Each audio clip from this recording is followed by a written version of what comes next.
कोई बहुत बड़ी यज्ञ करता नहीं थी। चैतन्य महाप्रभु बहुत बड़े वेदांत जानकार नहीं थे।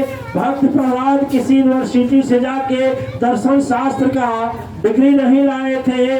इस धरा गवाह है कि रामकृष्ण परमहंस जिस इसी धरा के थे, जो मां काली का साक्षात दर्शन करते थे, वह उनके पास इतनी व्यवस्था नहीं थी कि जाकर के कहीं अपने परिवार की व्यवस्था करने के बावजूद जाए कहीं। बहुत करोड़पति लाखपति नहीं थे, बहुत बड़े विद्वान, विद्या की जानकारी नहीं थी। आप लोग सोचे और विचार करें, सूरदास जी जन्म से अंधे थे, लेकिन 1.25 लाख पद उन्होंने रचा।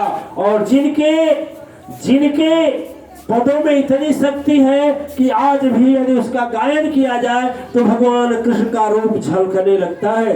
किस यूनिवर्सिटी में गए थे, कौन जगह पढ़े थे, जो मैं आपको बताया कि दुख भागे भवसागर सूखे, देखो प्रेम की डोरी थाम के।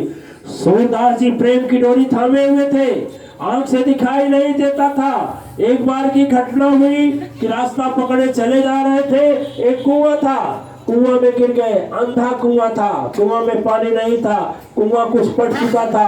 अब उसमें उन्हें टटोलने लगे तो पता लगाए तो दीवाल है, दोनों आंख से अंधे, चारों ओर दीवाल है। एहसास हो गया कि किसी गड्ढे में है। निर्जन रास्ता था, विराजन था, तो वही गाने लगे दिव्यात्माएं। और जब गाने लगे तो गाने के बाद में जैसे तीनों लोक के स्वामी सुने, तुरंत वहां पर आए हैं।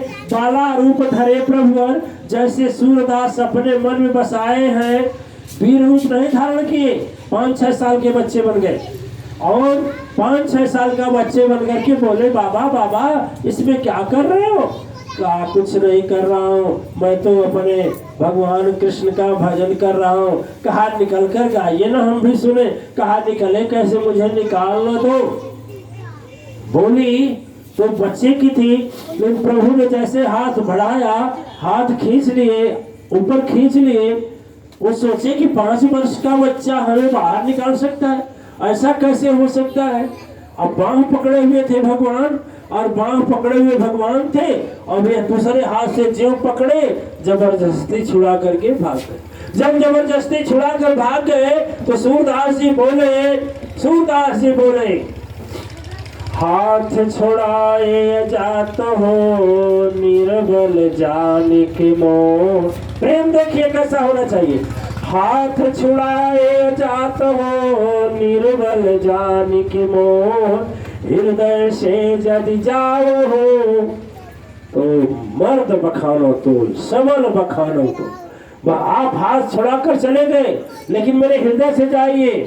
दिव्यात्माएं हृदय में बसाइए, सदगुरु को बसाइए, परम शक्ति सत्ता को बसाइए, भगवान को बसाइए, जो इष्ट है उनको बसाइए।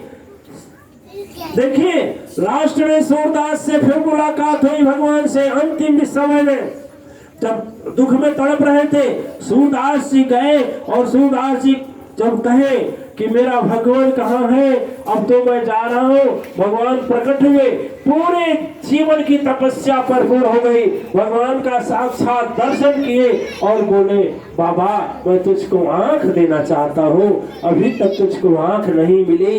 दुनिया कैसी है, धरती कैसा है, पेड़ कैसा है, नदी कैसा है, और पत्ते कैसे हैं, बर्तन कैसे हैं, मकान कैसा है, छोटा बच्चा कैसा लगता है, बूढ़ा बच्चा कैसा लगता है, नौजवान बच्चा कैसा लगता है, मरने वाला बच्चा कैसा लगता है। बच्चा इसलिए कि भगवान कृष्ण को बच्चा ही समझ करके पूजा किए थे, खुश हो गए। देखिए प्रेम क्या होता है। और जैसे बोले कि ठीक है, और भगवान ने तुरंत हाथ उठाए और दोनों आंखें वापस आ गई। भगवान के लिए कठिनाई है नहीं, प्रभु के लिए कोई असंभव की बात है नहीं। जैसे आंख हुई, जब आंख से दर्शन किए, कहे संसार का क्या दर्शन करूं जब संसार बनाने वाले को पा गए। देखे जितना मैं रचना किया था अपने प्रभु का, जितना सुंदर था, उतना ही प्रभु मेरे सामने खड़े हैं। और तत्काल भगवान कृष्ण के चरणों में गिरे और बोले, जाने के पहले मेरी आंख को ले लीजिए। ध्यान दीजिए प्रेम, मेरी आंख को ले लीजिए, मैं संसार में रहकर क्या करूंगा, संसार को देखकर क्या करूंगा।